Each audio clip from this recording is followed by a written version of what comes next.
Yo mga idol, kumusta? Mandrag mga sports, sabi nga pala, ating pag-usapan, Barangay Nibra, Bonpi Sumal, lilipat na nga ba sa ibang kupunan at Stanley Pringle, bagong role nga sa kupunan ng Barangay Nibra, pero bago na nga yan. Kung bago ka lang sa aking channel, huwag mong kalimutan mag-subscribe at i-click ang notification bell para lagi kang updated sa latest upload natin. Pero ating talakayin, una natin pag-usapan, so nakakatapos lang sa laban ng ating Barangay Nibra at NLEX mga idol. Talagang pa-playoffs nga ang pinikitang bawat laban nga ng ating Barangay Nibra. Nagkasunod na nga ang winning streak ng ating Barangay Nibra sa laban. Pero sa NLEX na nga ito natalo.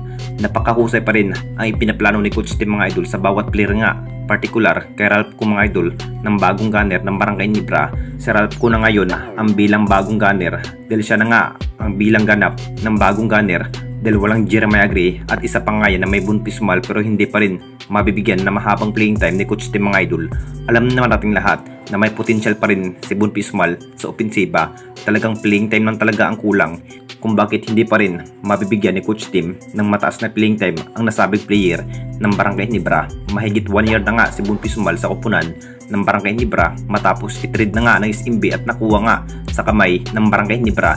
Pero nakuha na nga ng SMC dito mga idol na parang ganun pa rin ang role ni Bonpi Sumal kung bakit minsan lang nabibigyan ng mataas na playing time. Kung ito pa rin ang role ni Bonpi Sumal, talagang lilipat na nga ba ito sa kamay ng Northport Batampier dahil isa pa rin ang kupunan ng Northport Batampier mga idol sa naghanap ng bagong player. Target pa rin ang kupunan ng Northport Batampier na si Ralph ko nga ang gustong kunin sa kupunan pero hindi pa rin pakawalan pa ng ating Barangay Nibra dahil mas kailangan pa rin ng isang bilang gunner na si Ralph ko mga idol.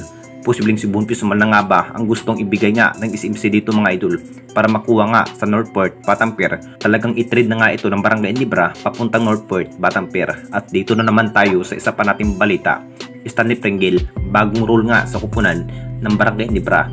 Alam naman nating lahat mga idol sa naging performance nga ang nasabing veterans player na si Stanley Pringle mga idol. Isa pa rin kung bakit nabibigyan nga ang lahat ng magandang laban. Napapalakas nga ang kupunan ng Barangay Nibra kapag si Stanley Pringle nga ang bilang gunner at guard sa kupunan. Magandang panoorin na nga ito ang laban. Gaya na nga sa NLEX at Barangay Nibra, natalo nga ang kupunan ng Barangay Nibra mga idol sa laban. Masasabing mas kaya nga ang kupunan ng SMB kung magtutuos na at pagkakataon na rin ng ating Barangay Nibra na magkakampiyon nga sa ating liga. Sabik na rin ang lahat kung gaano na nga ba kalakas ang kupunan ng Barangay Nibra na may David Morel. Binibigyan nga ni Coach Tim ng bagong role nga ang nasabing player na si Stanley Pringle.